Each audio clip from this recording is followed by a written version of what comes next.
नमस्कार मित्रांनो, आज आपण हरभऱ्याला पाणी चालू केलं आहे. एका पाईपावर एक गन लावलेली आहे. म्हणजे सध्याची कंडिशन म्हणलं तर काय घाटे भरपूर सुटलेले आहेत. आपण लवकर हरभरा लावलेला होता. एक टोकन मशीन केलेला हरभरा आहे. 4 फुटाचे बेड आहेत. त्या बेडवर आपण हा हरभरा केलेला आहे. मित्रांनो, आपण ह्याला भरपूर वड दिली. आता लक्ष करा, त्याकडं आता पहिलं आपण चालू केलं आहे ते स्प्रिंकलरचं पहिलंच दार आहे आणि इकडं अजून भिजवायचं राहिलेलं आहे. तर हे लक्ष करा. हो का, हे असे घाटे सुटून राहिलेत. म्हणजे डोकं बघा. हो का, म्हणजे जवळजवळ 50 ते 60% घाटे असतील. आणि जे वर फुल दिसायले ते फक्त शेंड्याचं आहे आणि त्याच्या खालचे पण फुलं एकदम बसलेत. त्यातून पण लहान लहान घाटा निघाला आहे. अशा कंडिशनला आपण सध्या पाणी देत आहोत. आपण थांबलो होतो कारण 2-4 दिवस आबाळ भरपूर होतं. आज आमच्याकडे एकदम क्लीन झाले. मी लातूरचा आहे. आमच्याकडे काही जास्ती सांगितलं नव्हतं, तरी पण कालच्या म्हणजे परवाच्या दिवसच्या संध्याकाळी थोडा आला होता. आबाळ वगैरे भरपूर होतं, पण येईल वाटालं पण नाही आला.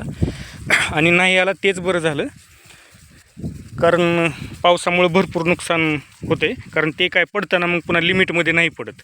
आपण पाणी द्यायचा विषय वेगळा आणि पावसाचं मग वेगळं. आपले हरभऱ्याची व्हरायटी जॅकी 9218 आहे. याच्या अगोदर आपण याचे असंख्य व्हिडिओ केलेले आहेत.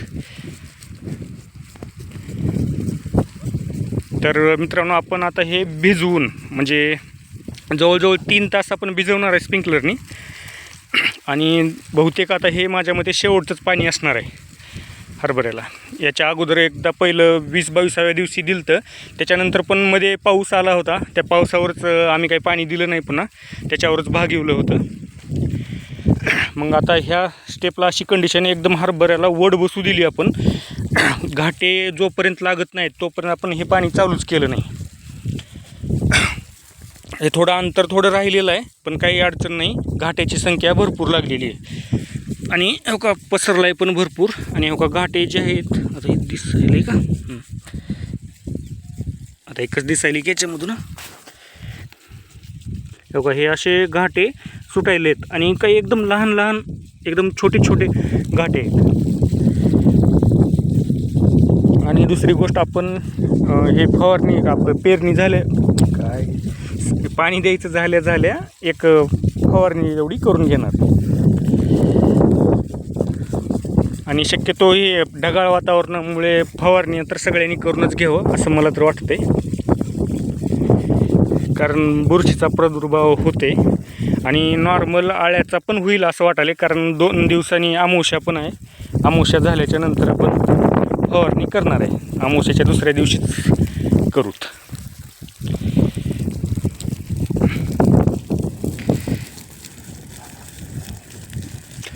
आणि बाकी हा प्लॉट असा आहे बघा.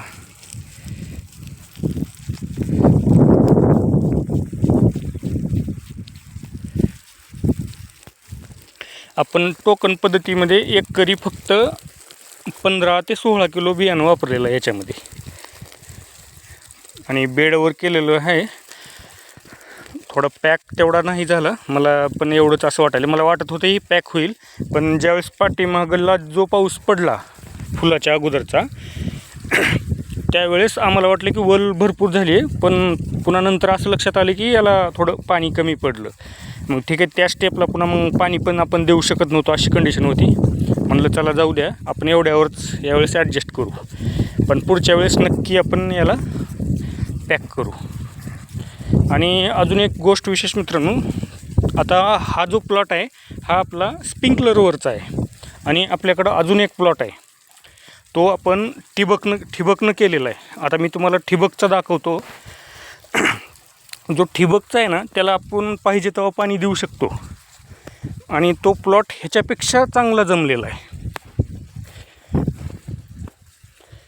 कारण त्याचं पण 4 फुटाचेच बेड आहेत आणि एकदम बेड पॅक झालेत.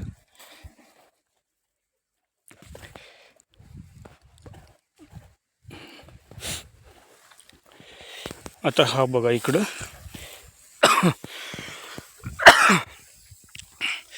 हे बघा, हे आपल्या म्हणजे शेवग्यामध्ये आपण आंतरपीक म्हणून घेतलं होतं. आता हे बघा कसं पॅक झालेलं आहे.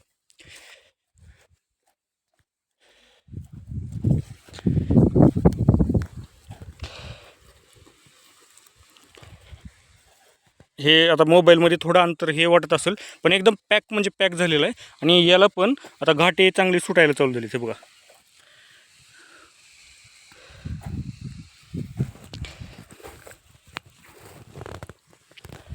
आणि माझ्याकडं तर असा कधीच हरभरा आला नव्हता बरं का. एकच नंबर. हे बघा आणि हे ठिबकवर आहे. ठिबक असल्यामुळे आपल्याला पाणी पण द्यायला काही अडचण आली नाही बरं का कधीच. कारण पाहिजे तेव्हा आपण बटन दाबलं की पाणी जात होतं, कॉक फिरवलं की. तर आपण नेक्स्ट टाईम पूर्ण आता ठिबकवरच करणार आहे. एकतर परेशानी पण नको, रात्री अपरात्री कधी पण लाईट येते. हे बघा कसलं भयानक वाढलं, तुम्हीच सांगा ताई. आणि हे बरेच ठिकाणी असं आहे बरं का. म्हणजे आता मी ठीक आहे तिकडल्या साईडला थोडं का कमी मधला थोडं अंतर थोडं पॅक कमी राहिले पण शक्यतो सगळीकडं प्लॉट असाच झालेला आहे. हो का.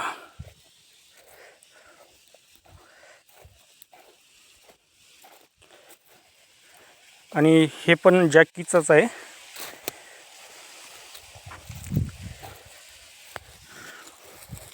हे बघा आता इकडं पण दाखवतो का साईडला. हो का.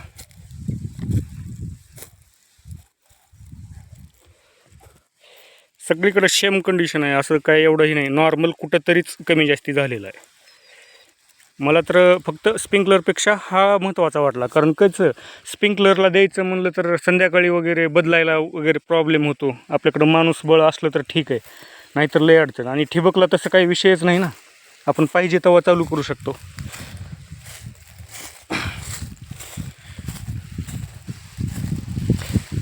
आणि ठिबकची वलसुद्धा लई दिवस टिकते. बघा किती मस्त हरभरा आला.